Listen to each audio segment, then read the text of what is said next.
Hi guys, let's prepare this white rice and banga stew, also known as Ofeakwu in Southeast Nigeria in Africa.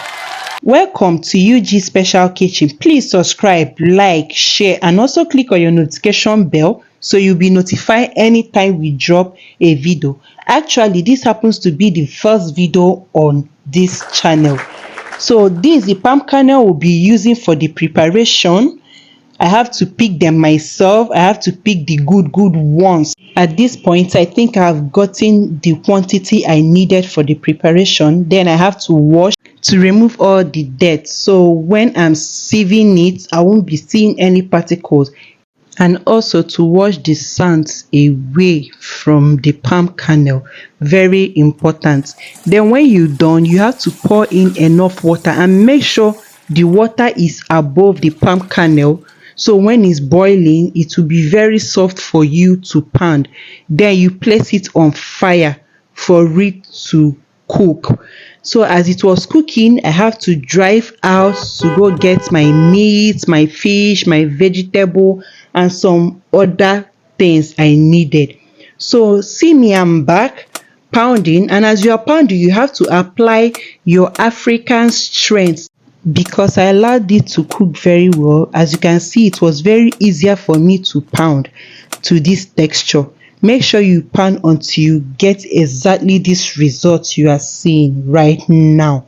Then you have to put it into a clean bowl. You can as well do it bit by bit depending the quantity and the size of bowl you have. Then you have to pour in warm water.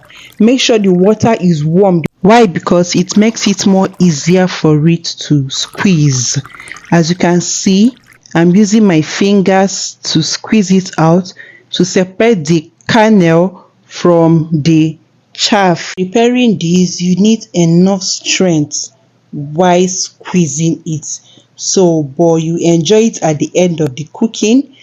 The water is thick. When the water is thick like this, you have to add more warm water.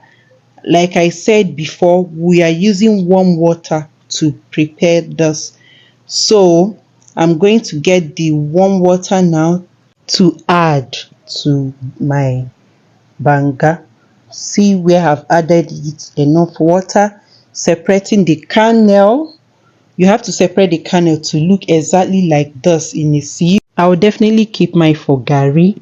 Then see the chaff where I've separated the chaff, and this is my water that I have sieved into a pot.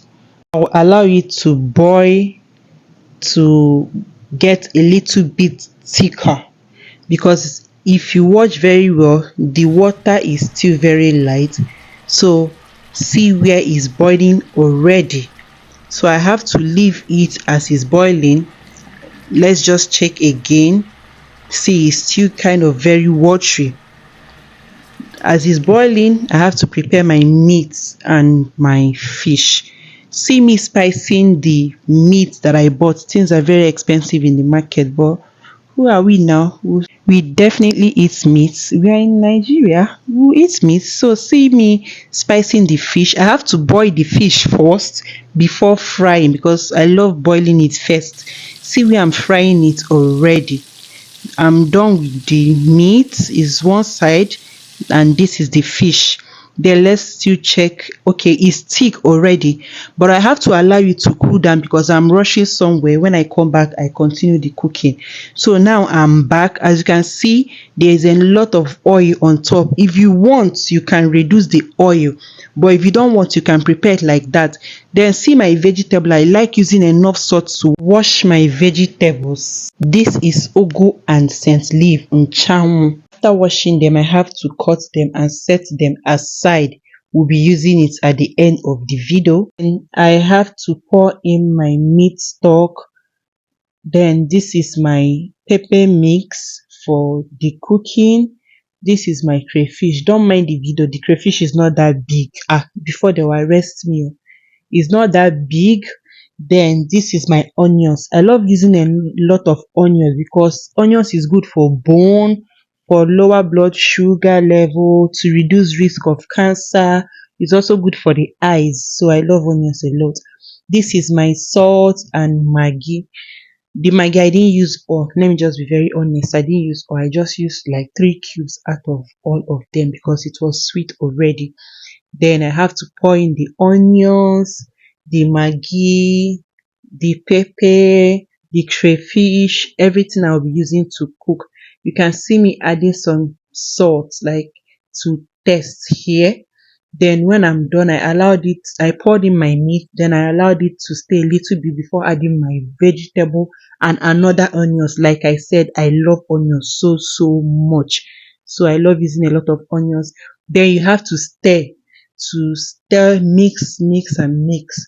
Then after stirring, you have to cover to get okay. We are coming back. Let's go to our rice. Why before we come back to the ofako? See the quantity of rice I'll be cooking, and I have to wash the rice to remove the starch from it so it will be healthy because of the preservatives they use in preserving the rice. So when I'm done, I have to parboil, pour in to parboil.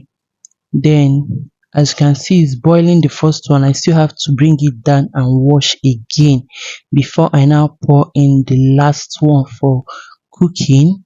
And voila, the food is ready. This is the rice, this is the banga stew, and this is the preparation that I have made.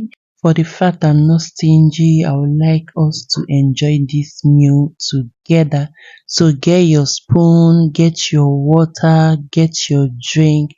Let's eat and enjoy. Thanks for watching. Please don't forget to subscribe to our channel.